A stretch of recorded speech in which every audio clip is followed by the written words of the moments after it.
I'm John. I'm Hyat. And we'd like to welcome our special guest to UCF, Congressman Bob Clement. John, Hyat, great to be here at UCF. You know, you mentioned with Nelson Mandela, being a peacemaker, really. Kind of bringing it back home to United States politics, it seems like the two sides of the aisle are not willing to meet in the middle and be peaceful with each other. There's less and less working on both sides of the aisle. I know that you yourself, made a commitment to work with both Democrats and Republicans. Why do you think we are seeing less of that today, and can it be reversed? Well, I talk about that a lot in my book, Presidents, Kings, and Convicts, about hyperpartisanship.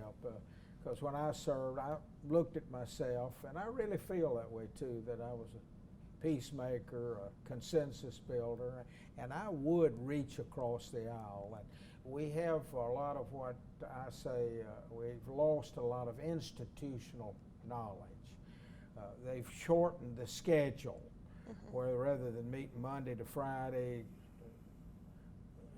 come to Washington on Tuesday and leave on Thursday. Well, if I don't know you and you don't know me, why should I work with you? And there's nothing wrong with reaching across the aisle, and there's nothing wrong with the word compromise, because a lot of people look at that word and think that's bad, but it's not, as long as you're moving that ball down the field. Right. Because we got a lot of issues to deal with, whether it's infrastructure, whether it's tax reform, whether it's campaign reform, whether it's education, healthcare. We go on and on with the issues of our time, and we just got to have political courage, and much of it's lacking today. But we live in the greatest country on earth, and there's no reason why we can't pull together and put egos aside and make it happen. You kind of talked about, other kinds of political issues that might drive us further apart. Well, one issue that's not really mentioned a lot is gerrymandering, like the redrawing of district lines and how that further polarizes us as a nation, it seems like. So why do you think this issue isn't really, it's like kind of taboo almost, and what can we as American people do to combat that? Well, Hyde, that's well said. Every 10 years it's mandated that we have congressional redistricting, because each congressional district's approximately 700,000 people, and it crosses counties at times, and sometimes it's skewed at times, whether it's Florida or other places where it runs down the interstate to pick up X many people. That's wrong. It should be done by community of interest, and try your best to do it that way, whether you do it by the legislature or you could have some kind of nonpartisan, bipartisan commission. Okay. Where we get away from some districts, go from Democrat to more Democrat, or Republican districts going from Republican to more Republican, and we forget about a lot of people in between, because that's what we have today. You got the liberal Democrats and the hard right Republicans. What about the rest of us in the middle? And that's where most of us are today. And that's why we got to make changes. We got to bring about reform. But we got to have less apathy, because sure, a lot of people vote in a presidential race, but what about midterm elections? When you only have 15%, 10 to 15% show up on election day. Some places they fine you if you don't vote. We don't do that in America. But we've got to have people that are more tuned in, not only to the candidates, but where they stand on the issue. What are they going to do? Are they locked in where they can't compromise?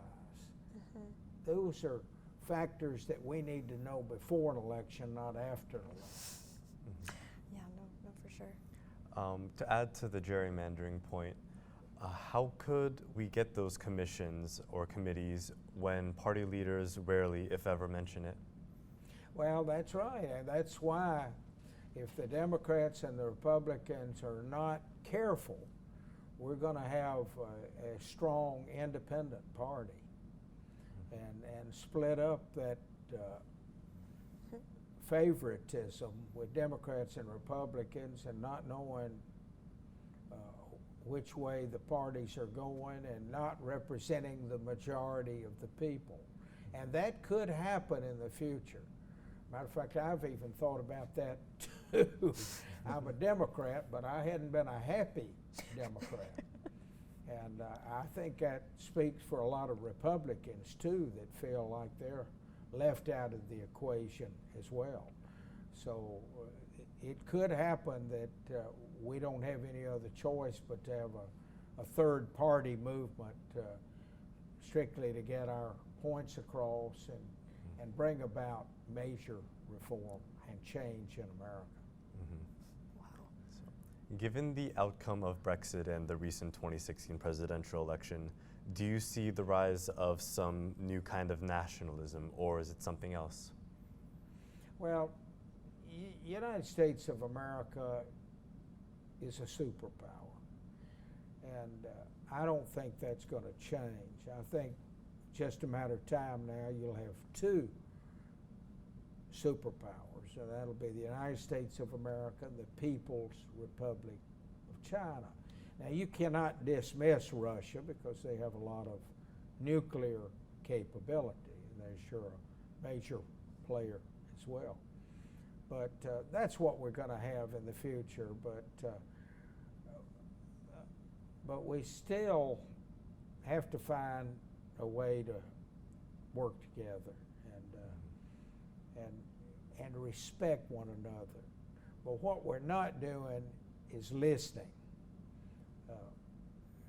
We got a lot of good talkers, communicators, but we're not listening. And we've got to be respectful to other countries and other faiths, because we only have 5% of the world's population, and 95% of the population lives outside our borders.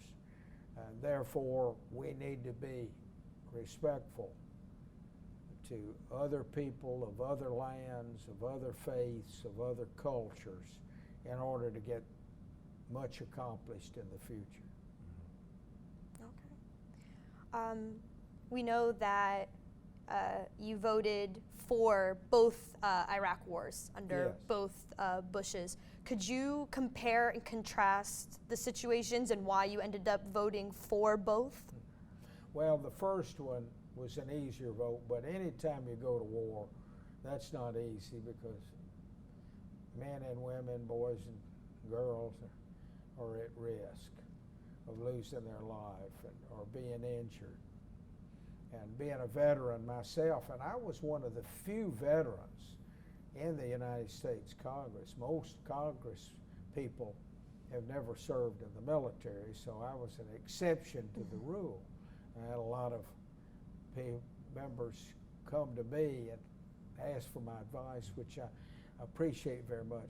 But the first Iraqi war, we had to get Saddam Hussein out of Kuwait for many reasons, for the Middle East, but also for worldwide stability when it comes to oil, the concentration of oil in one person's hands, and that being Saddam Hussein.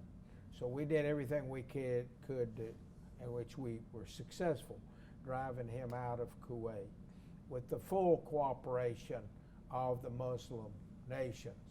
And matter of fact, the Muslim countries wrote a check.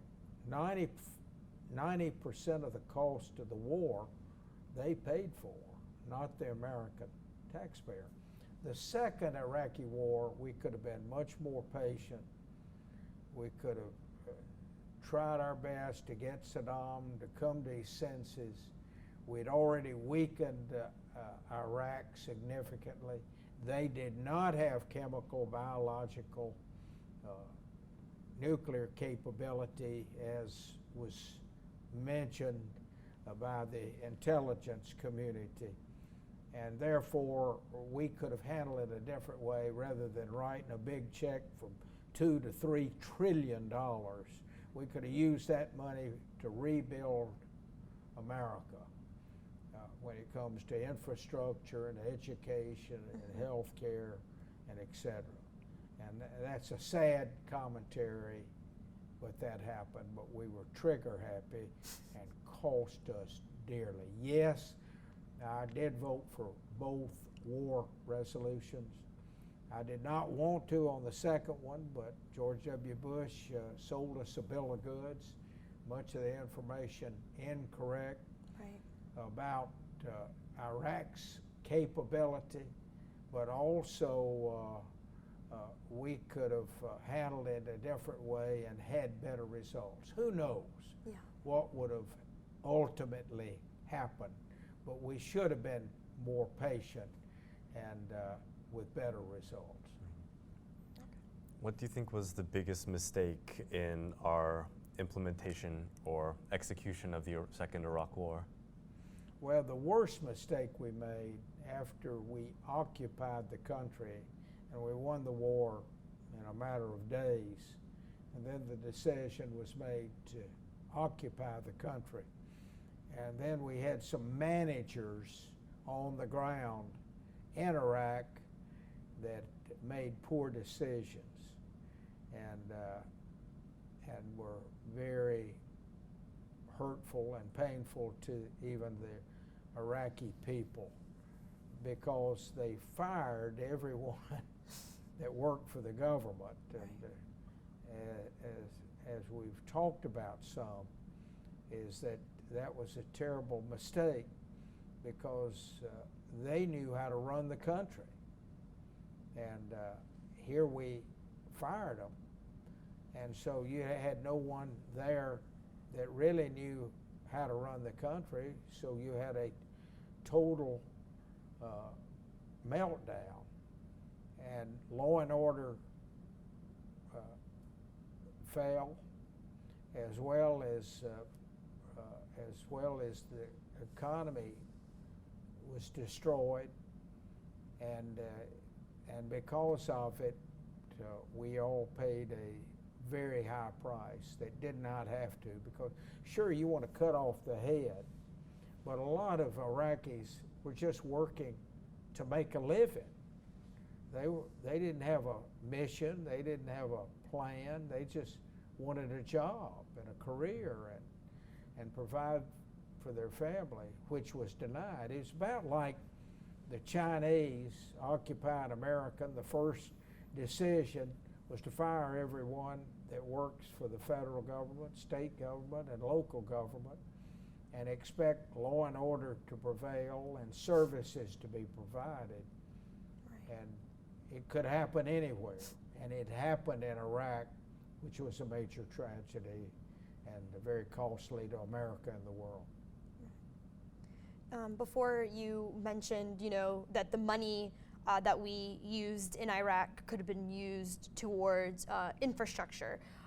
If you could model the United States infrastructure system after any other country in the world, who would you try to copy it for us? Well, there are a number of European countries that'd be a good model because of their highway system, because of their trains. Fantastic trains.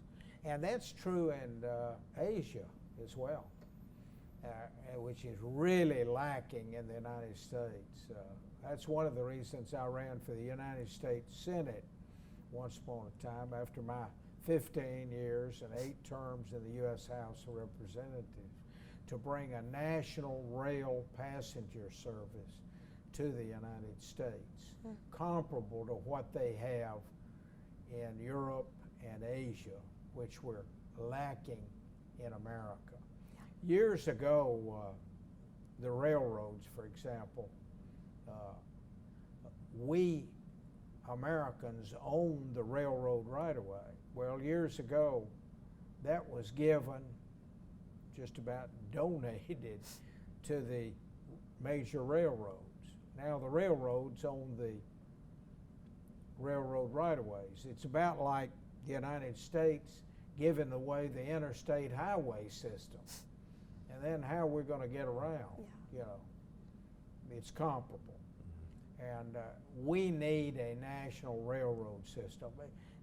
It'd be quality of life, it'd be family friendly, it'd be environmentally friendly, and we sure would have a lot of less anxiety and frustration that we have today. I know in Nashville, Tennessee, that I represent, that's number one hurdle now, is bring about major infrastructure and public transit and mass transit that's badly needed, that should have been done years ago.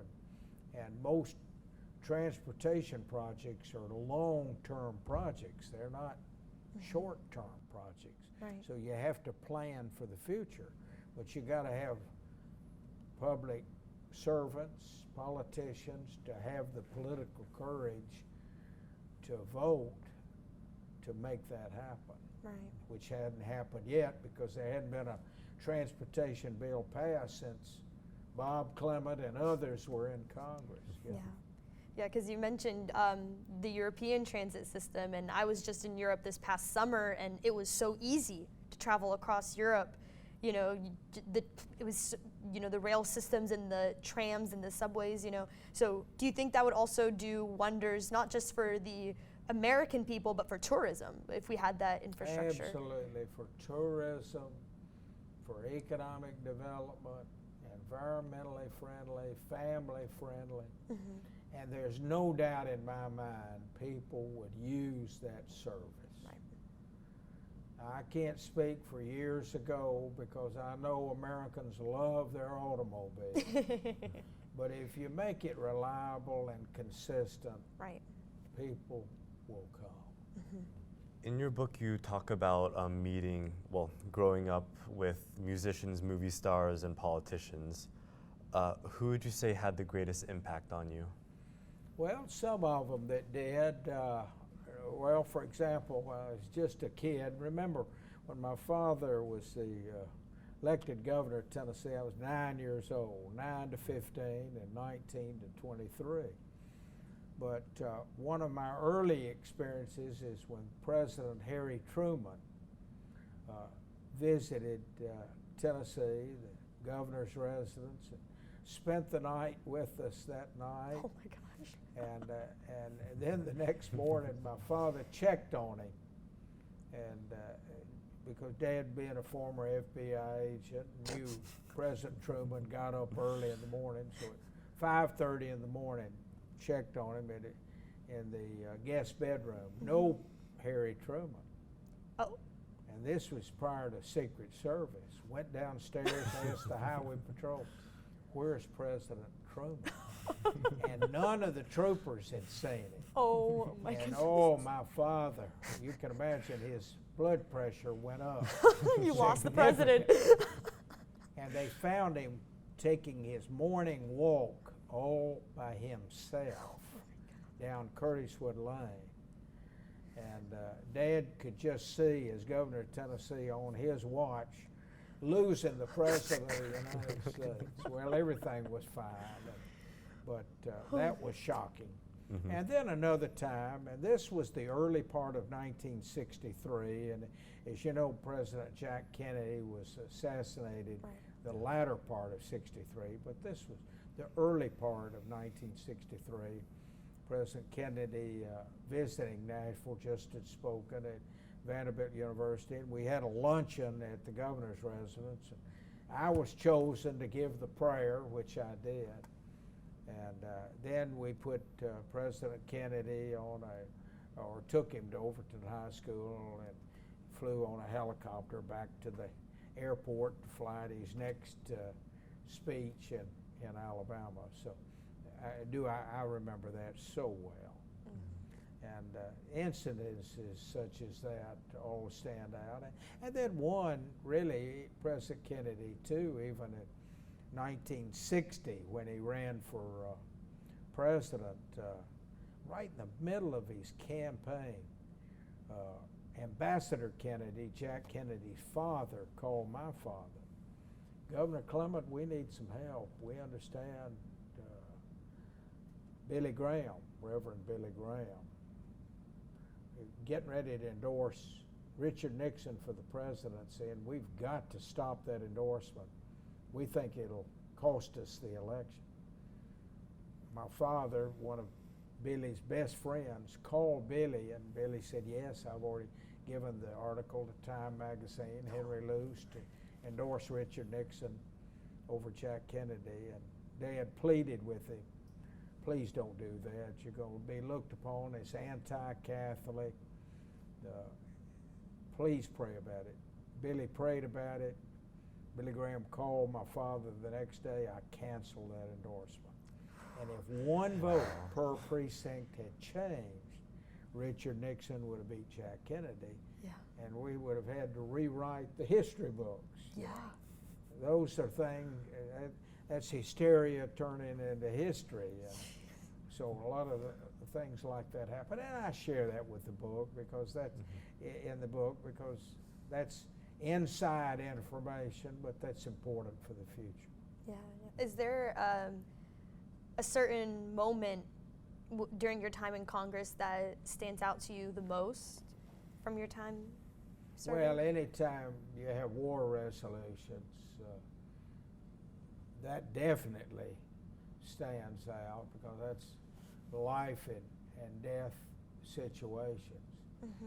And then I served under 4 presidents, President H.W. Bush, 41, and President Bill Clinton, and President Ronald Reagan, and George W. Bush, 43. So that time there, you know, you had tax increases and tax cuts and war resolutions and major pieces of legislation, whether it's on tax reform or health care or education. And I was in the middle of all of it. I didn't have a bad day. I had a great 15 years in Congress. And, yes, you miss it, but I look at it as chapters in your life, and I made the most of every chapter. And I think that's what we all need to do in life is you can't second guess what I could have done or should have done, but look at what you have done, what you have accomplished, and then look forward for the next chapter, and that's what I've been doing. Yeah. Oh, what could you say was your most exciting day of Congress? Most exciting day of that, well, the one that I was the most challenged and excited was 9/11, and I was there when 9/11 occurred, and I'll never forget it. That was my home in Virginia when I saw that first plane hit the World Trade Center. And then I called the office to check on my people. Then I saw the plane hit the second World Trade Center, and that's when I knew that it wasn't an accident. And then I rushed to the U.S. Capitol, and I couldn't get anyone on the phone. I describe it in the book, too.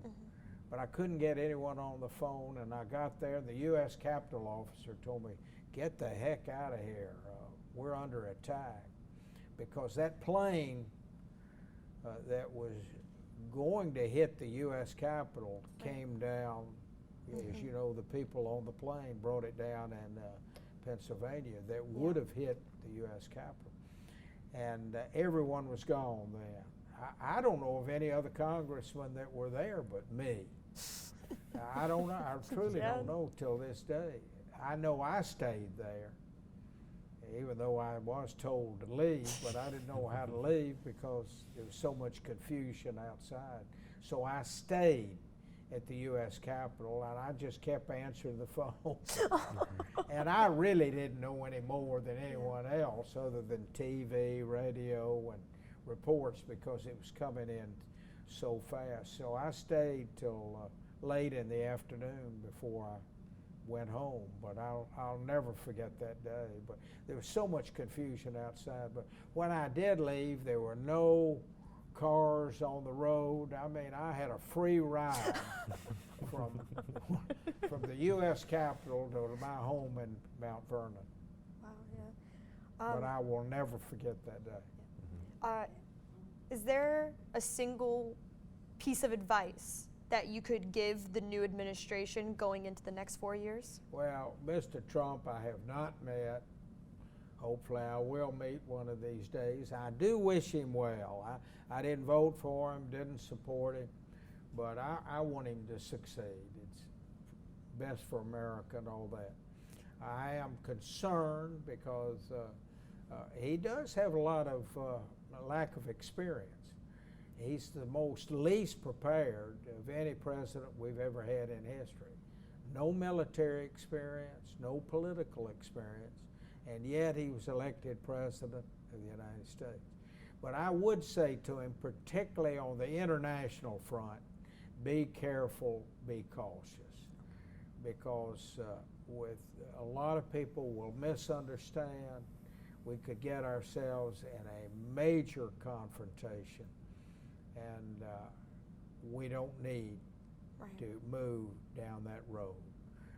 We in the United States are used to a lot of political hardball, and maybe we can take those ups and downs, but a lot of people overseas will not understand.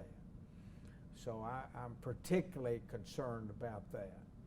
And I wish he would eliminate the tweeting, because I think that's hurtful for himself. Yeah, I think it's hurtful for America. I think it keeps people upset. I don't think it's necessary.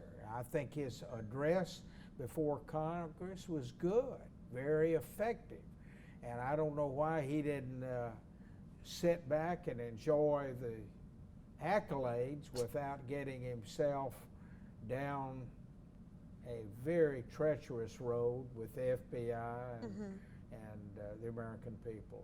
I don't think it's necessary or helpful.